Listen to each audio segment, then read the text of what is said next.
Corruption Commission, Yang Berbahagia Datuk Saidatu Akhma binti Hassan, Co-Chair of the APEC Policy Partnership on Women and the Economy, PPWE, and Director General of the Department of Women Development Malaysia, Yang Berbahagia Tan Sri, Datuk Sri, Datuk, distinguished delegates and guests, members of the media, ladies and gentlemen.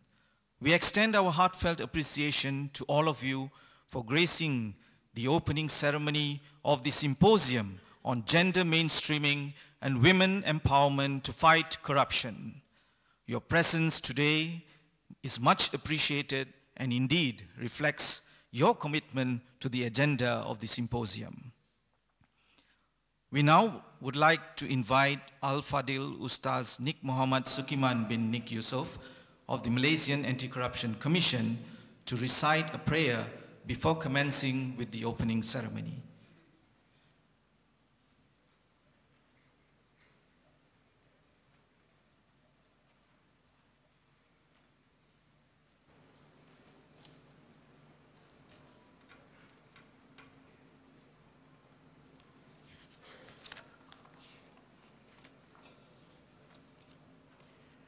Assalamualaikum warahmatullahi wabarakatuh, and very good morning.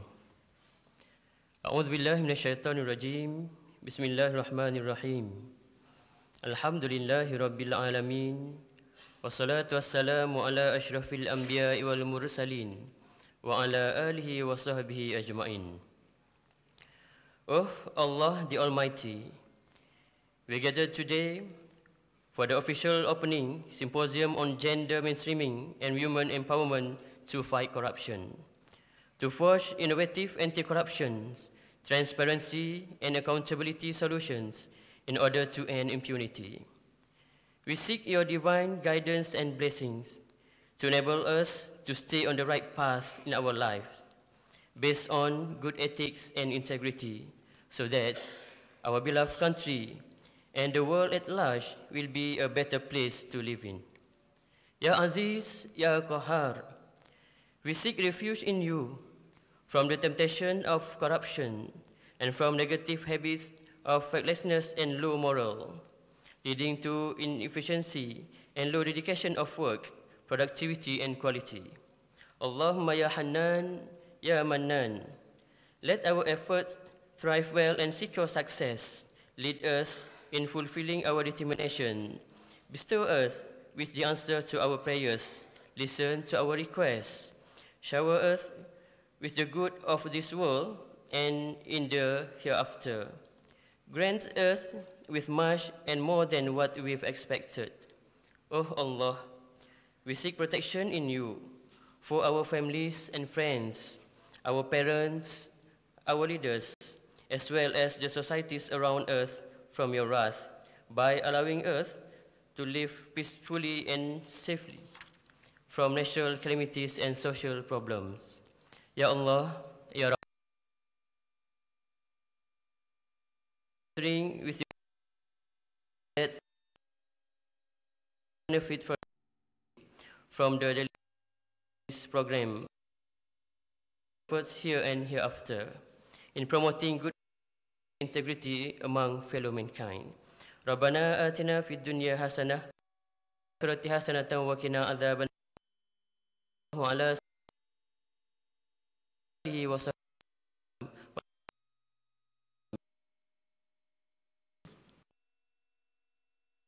Ustaz.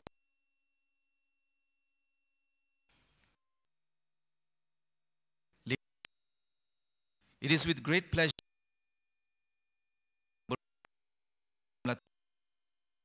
the APEC Working Group A20 to deal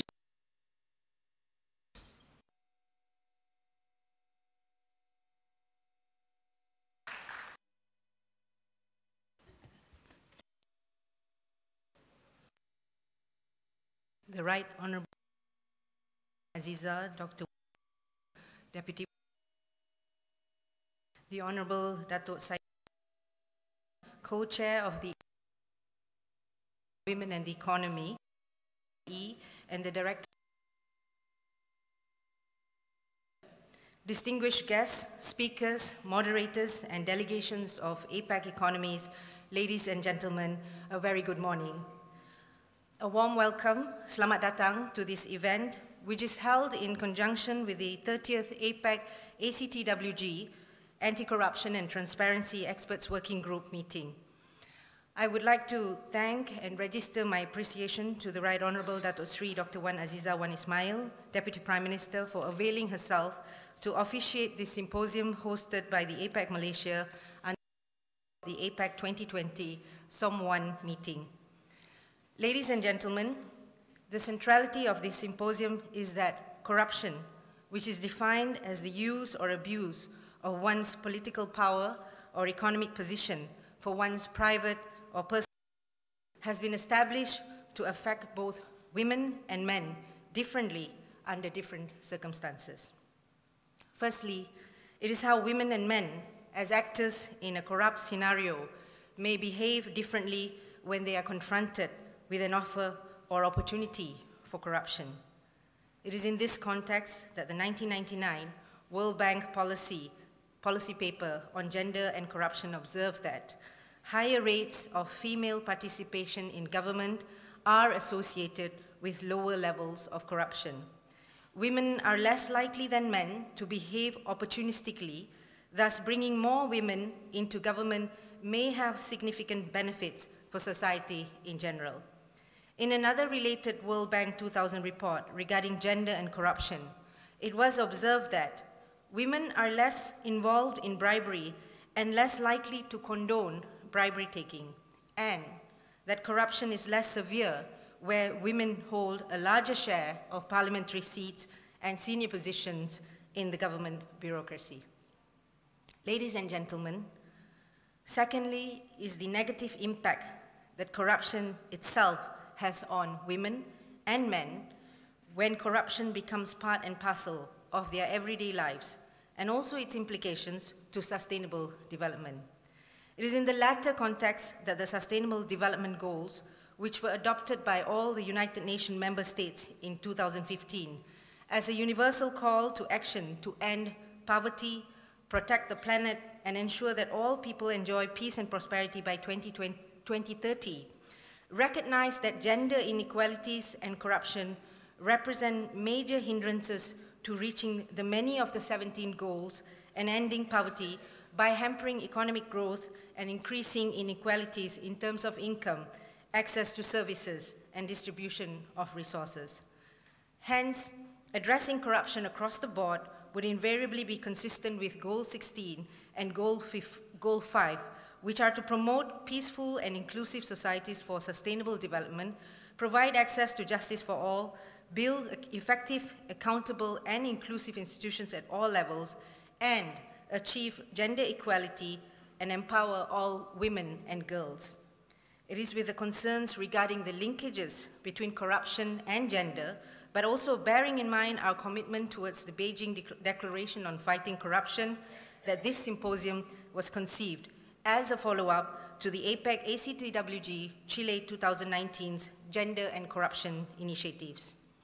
Ladies and gentlemen, that said, I'm hopeful that this symposium will provide the impetus for APAC member economies to ensure that women will be empowered to participate in the design, implementation, oversight, and evaluation of initiatives, policies, and programs that can reduce the incidences of corruption and its negative impact in the distribution of resources and access to services.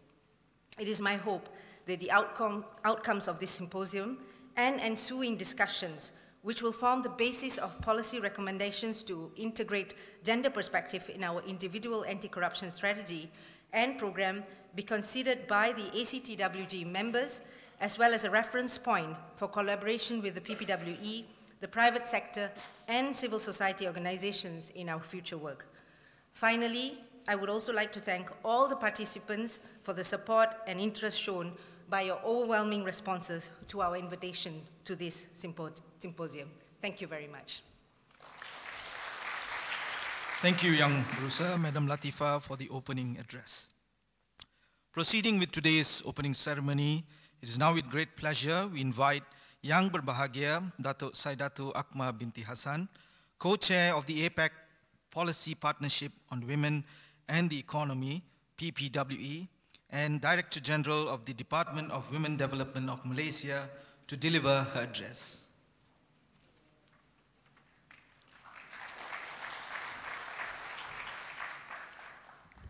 Bismillahirrahmanirrahim. Assalamualaikum warahmatullahi wabarakatuh. A very good morning to all.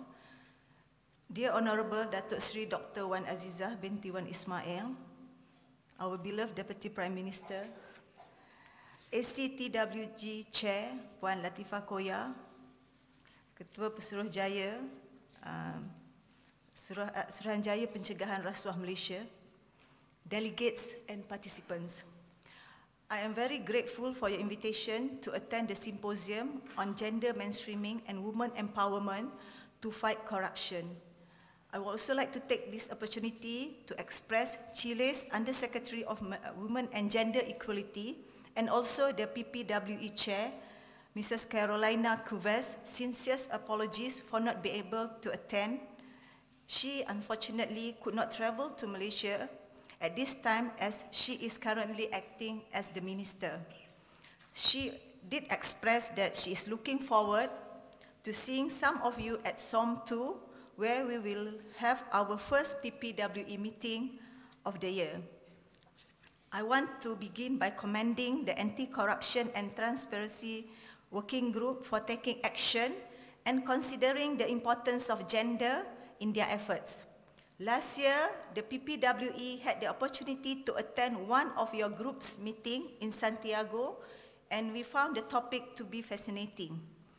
I understand that the study of the relationship between gender and corruption is relatively new, yet there is increasingly new evidence of their connections.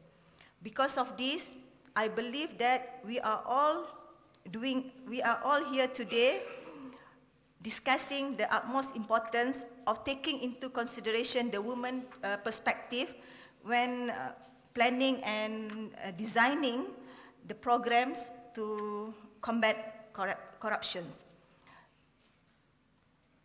You are developing new insights and capacity which will undoubtedly be very useful for the entire Asia-Pacific region.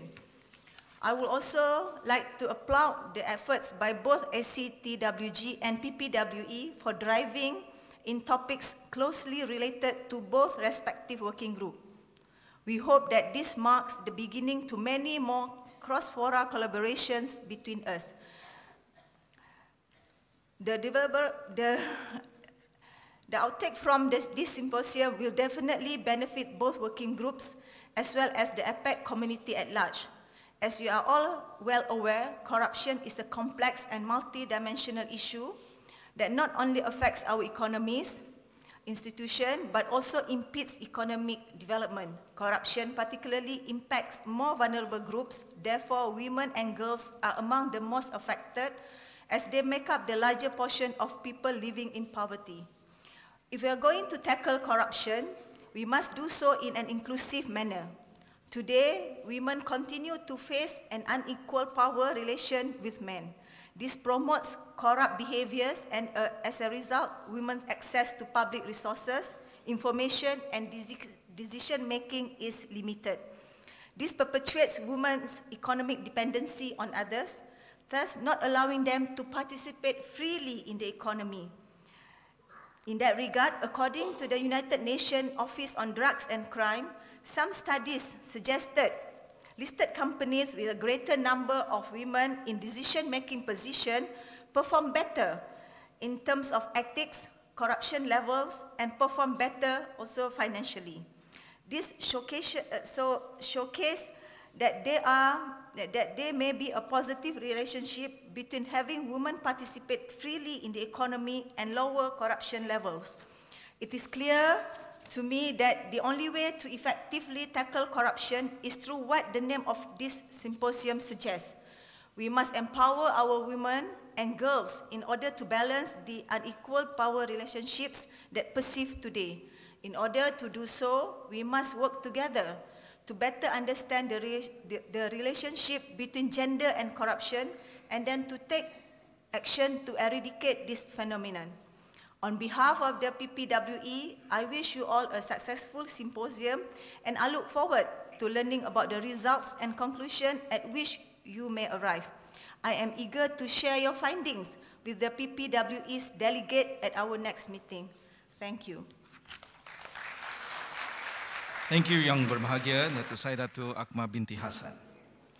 Honorable guests, ladies and gentlemen, it is now with great honor we invite the Honorable Datuk Seri Dr. Wan Azizah, Dr. Wan Ismail, Deputy Prime Minister of Malaysia and Minister of Women, Family and Community Development of Malaysia to deliver the keynote address and thereafter to officially open the Symposium on Gender Mainstreaming and Women Empowerment to Fight Corruption. Ladies and gentlemen, please join me in welcoming the Honorable Datuk Seri Dr. Wan Azizah, Dr. Wan Ismail. Terima kasih pengacara majlis Encik Jayata Koma, Yang Berusaha Puan Latheefa Koya, Ketua Pengarah Pesuruhjaya Pencegahan Rasuah Malaysia, Yang Berbahagia Datuk Saidatu Akhma Hassan, Ketua Pengarah Jabatan Pembangunan Wanita, Perwakilan Antarabangsa dan negara-negara APEC, Ketua Kerajaan Kerajaan, Yang Berbahagia Tan Sri Datuk-Datuk dan Datin rakan-rakan media, tuan-tuan, puan-puan yang dihormati sekalian. Assalamualaikum warahmatullahi wabarakatuh dan salam sejahtera.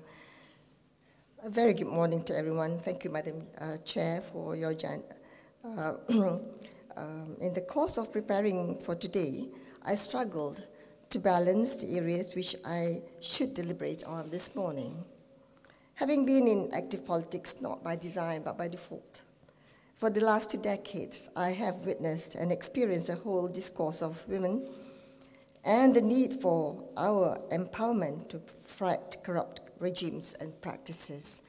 In this regard, I must remind myself that we've been through quite a lot, and with Puan Latheefa being my husband's lawyer for some time when we faced trouble.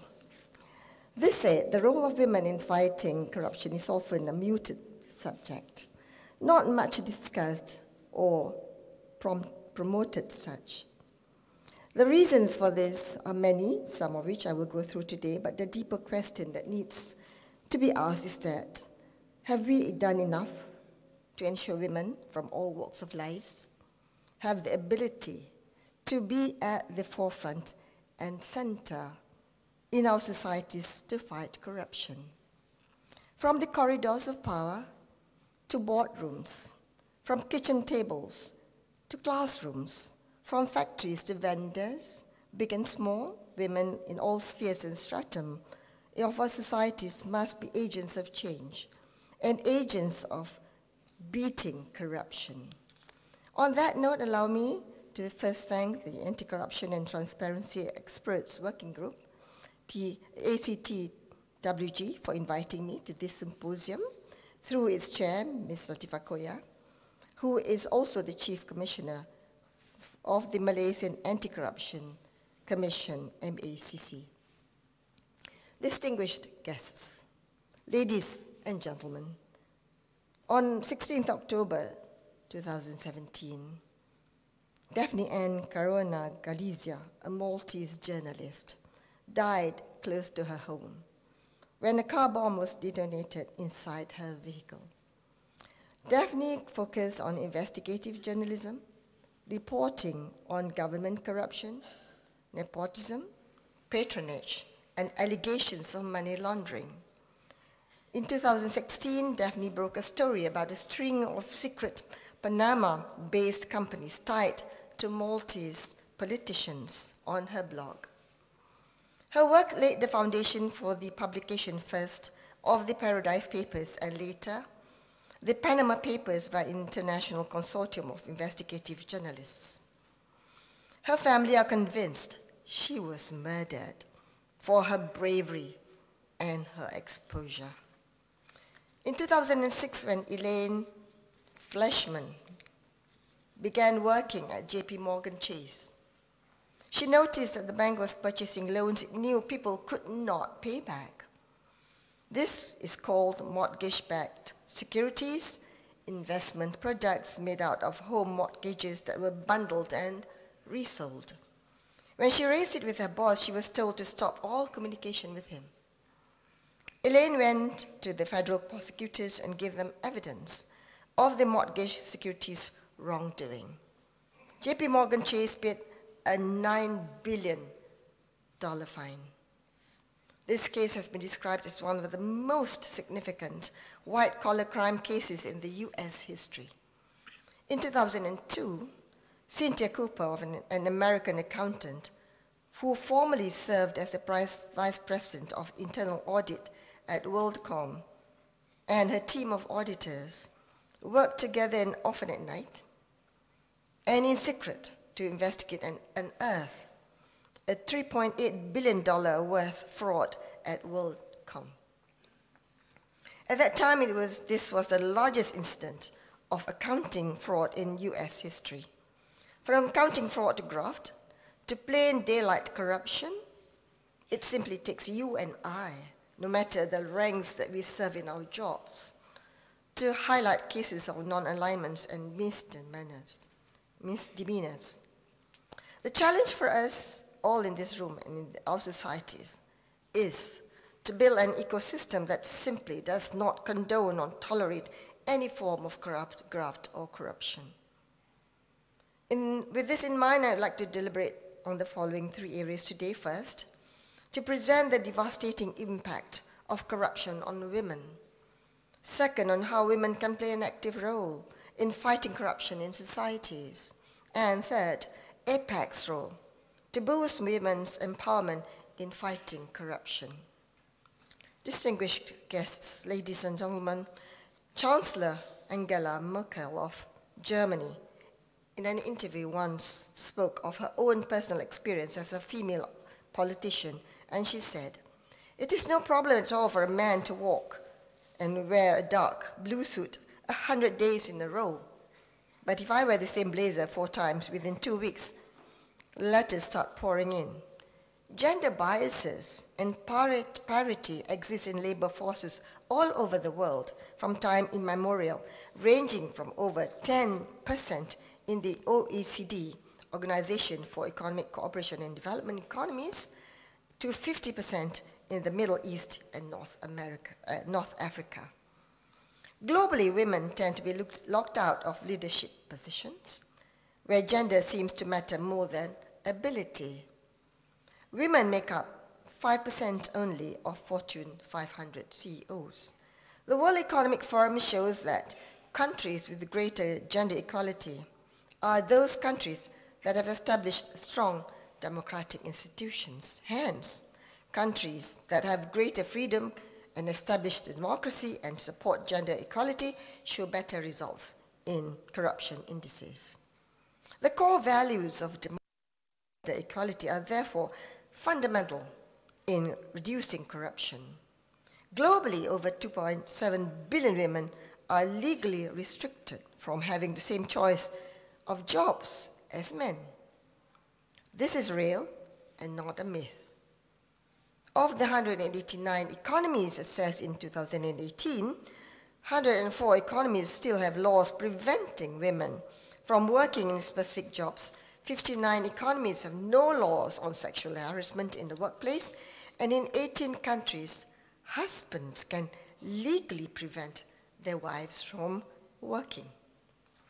The labor force participation rate for women aged between 25 and 54 is 63% compared to 94% of men. In 2017, global unemployment rates for men and women stood at 5.5% and 6.2%, respectively, and these numbers are projected to remain relatively unchanged through to 2021. Women are often overrepresented in insecure, informal, and vulnerable employment, and even though women are more than twice as likely as men to be contributing family workers. As primary caretakers of homes and communities, women can experience corruption in many forms, a woman's definition and experience of corruption may be different to what many of us know, and that definition may differ in societies they reside. It can come in the form of payments required to enroll their children in certain schools, participating in programs by the government, participating in electoral processes, denouncing physical and sexual abuse at home and or at work, and in areas of law enforcement. Women generally interface with public agencies for two reasons: to access basic services for themselves and their families, and or to access services which have a significant impact on their quality of life. It is at these points when they may face corruption. Women also experience corruption when seeking employment and when running businesses in both the formal and informal sectors of the economy. They face roadblocks when obtaining documentation on proof of identity and residence such as birth, death, marriage certificates, and passports. In many societies, women still have issues assessing this information. When there is corruption in getting basic access to documentation on self-verification, women are invariably impeded from accessing other forms of services and opportunities. One other area often quoted as a consistent point of corruption is from enforcement bodies. Law enforcement officials demand bribes in multiple facets of women's day-to-day lives because women are often seen as the weaker gender. In some communities, women continue to face extortion when only exercising their land and property rights during transactions. Corruption also exists when women try to participate in elections and politics, when votes can be bought in exchange for money or gifts. Let me also state that women can also be the one who is corrupt, and maybe the one who is offering or giving bribes for something in return. This is why integrity is of the utmost importance and should be an integral part of every person, man or woman. This is something that the Malaysian Anti-Corruption Commission constantly emphasizes on, and what we as individuals must instill in ourselves and our families. Most of you are maybe familiar with the infamous 1MDB scandal that plagued our nation during the previous regime. Under the new Pakatan Harapan government, we are committed to eradicate corruption, and I'm proud to say that we have yielded some results. Malaysia's ranking in the Corruption Perception Index, CPI 2019, jumped 10 places to 51 compared to the previous year.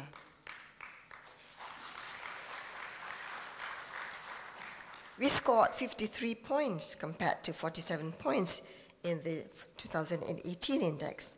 Anything above 3 points is considered a significant improvement. In Malaysia, we are also reforming our electoral system, and one key improvement we have introduced is to allow all men and women above 18 years of age to register and vote, and this legislation has been passed. Distinguished guests, ladies and gentlemen, the first panacea to fighting any form of corruption is in building an ecosystem of the public's rights and access to information, freedom of speech, legal protection, existence of mechanisms to report corruption, register grievances, and the existence of anti-corruption laws, named but a few. In this context, we need to first identify where there are a lack of proper anti-corruption laws and or infrastructure and or lack of sufficient public awareness of existing laws and measures to address corruption faced by women, as I just briefly highlighted above.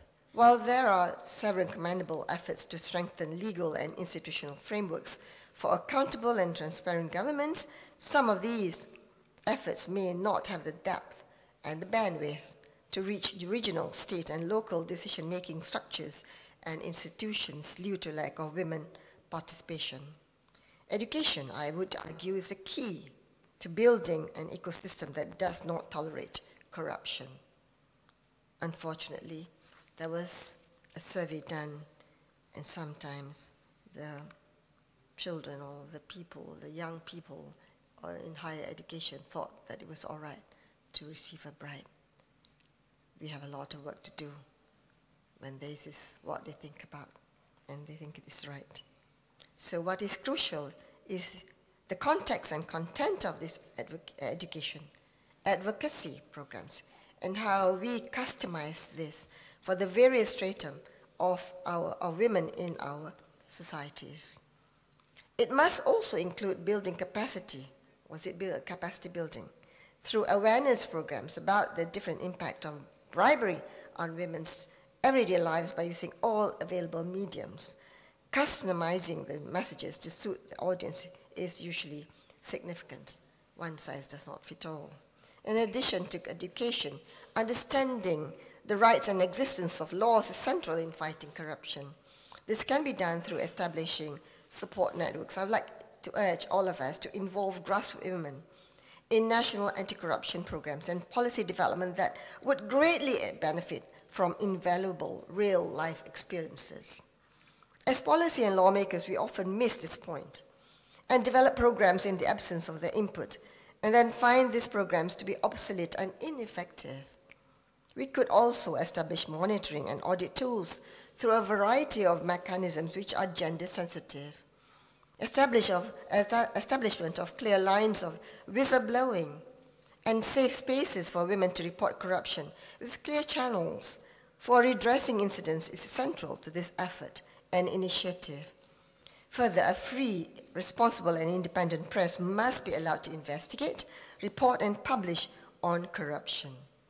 Malaysia has made positive strides in our press freedom, and we are in the midst of drafting a bill for the formation of a National Media Council to further strengthen the integrity and independence of our media. The committee in charge of this is made up of media players and stakeholders. Ladies and gentlemen, a misnomer we must address is having women in senior and management positions is not a true reflection of the tapestry of their involvement in our economy. The World Economic Forum's latest report has revealed that Malaysia has one of the biggest gender gaps in Southeast Asia.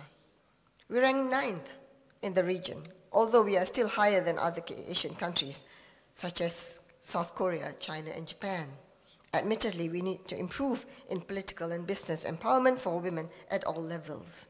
The government is fully cognizant of this, and we are working together towards at least 30% political representation in the state and federal government as per our GE manifesto, or GE 14 manifesto. This said, the proportion of women in federal parliament has improved from 10.8% in the previous election in 2013 to 14.9% currently. As of 2019, there are 33 women in the federal government, in parliament, 5 female ministers, and 4 female deputy ministers. Our roles as lawmakers and executives is to drive a more female, pro-family approaches and policies.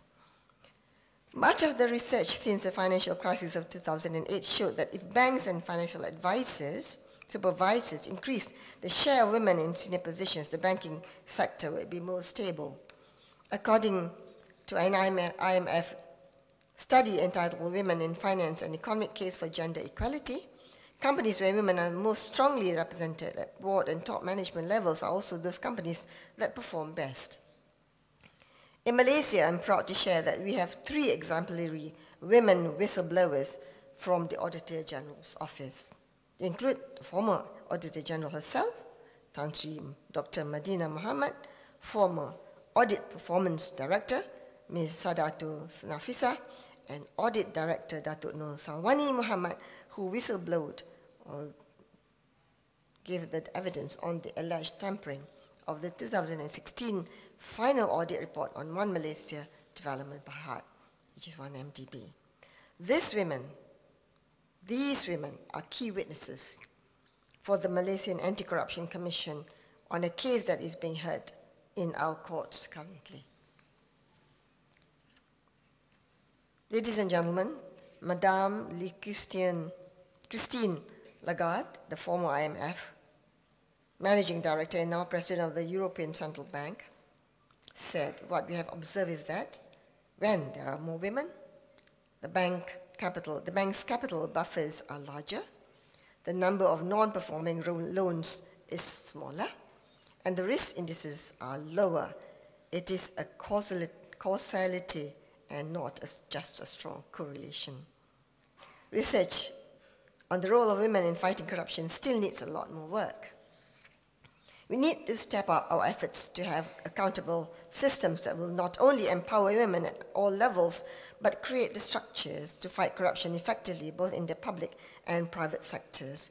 Changing laws and institutions alone there cannot fix everything. We need the right attitudes to move away from a male-dominated and a boys' club culture to one that looks at contribution as contribution, regardless of gender. The tone from the top is absolutely key when fighting corruption. The government is committed to fighting corruption of all nature, and the first initiative was launched by our Prime Minister, Dr. Mahathir Mohamad, post GE14, was the establishment of the GIACC, which is National Centre for Governance, Integrity and Anti-Corruption, to assist the government in developing its strategies and policies to effectively fight corruption. On the 29th of January 2019, we launched the National Anti-Corruption Plan, which comprises 115 initiatives to fight corruption across all strata of society. In addition to these initiatives, this government has appointed a woman to lead the Malaysian Anti-Corruption Commission. As you can all see, a very capable Ms. Latheefa Koya, leading our fight against corruption. At the APEC level, we could advocate for the inclusion of more grassroots women leaders in drafting committees of anti-corruption treaties and national legislation. We would also encourage international peer exchanges between women groups to enable cross-fertilization and capacity building. I would argue for us to have an effective plan to fight corruption faced by women, we need an intensive bottom-up approach of engaging women from various strata of societies. Engage in community mapping in order to generate and analyze information on the causes of corruption and ways of addressing it in public agencies. I cannot end today without delving on the invaluable hand that rocks the cradle. The hand that rocks the cradle is the hand that rules the world. As mothers, daughters, sisters, wives, mothers and daughters-in-law, granddaughters, aunties and nieces, we must do our part in nurturing our families with a value system that abhors corruption of all kinds. It is at these levels of the family unit that we have each other, that we each have the ultimate responsibility to inculcate a system of good governance. Good governance starts with a good value system, and every one of us has a moral duty as a human being to set wrongs in our spheres of responsibilities right. Fighting corruption does not have to involve grander schemes. The most effective scheme involves building family units that are morally sound. This is where each and every one of us in this room can discharge our duties, not just to our societies and countries, but mostly to our own souls. The women who have made history in whistleblowing sacrificed their lives and reputations. They sacrificed all they worked for and their own livelihoods. I pray for an environment where this is no longer required, that courage will prevail and truth will be seen as the truth, and we fight for the right and justice for all.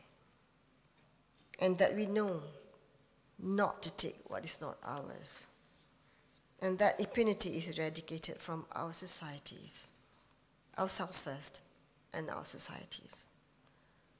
Rigoberta Menchú, Nobel Prize laureate, said, without strong watchdog institutions, impunity becomes the very foundation upon which systems of corruption are built.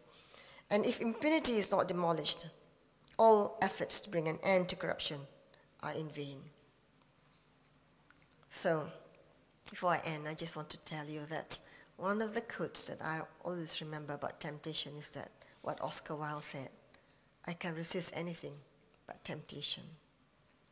So we are all tempted. We will be tempted at one time or other in our lives. There's a choice that we have to make.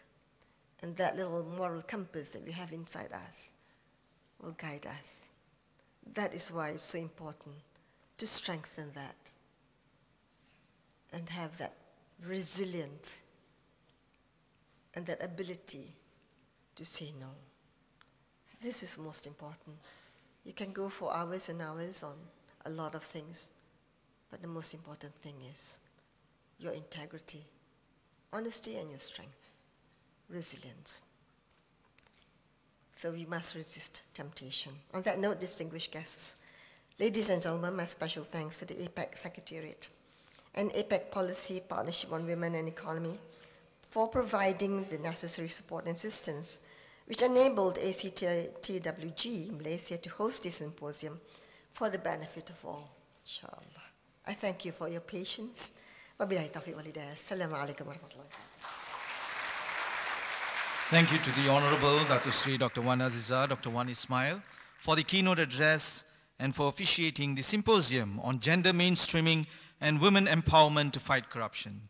I now invite Yang Berusaha, Madam Latheefa Koya, accompanied by Yang Berbahagia Datuk Saidatu Akhma binti Hassan, to present a memento to the Honorable Datuk Seri Dr. Wan Azizah, Dr. Wan Ismail, as a token of appreciation for graciously officiating the symposium on gender mainstreaming and women empowerment to fight corruption.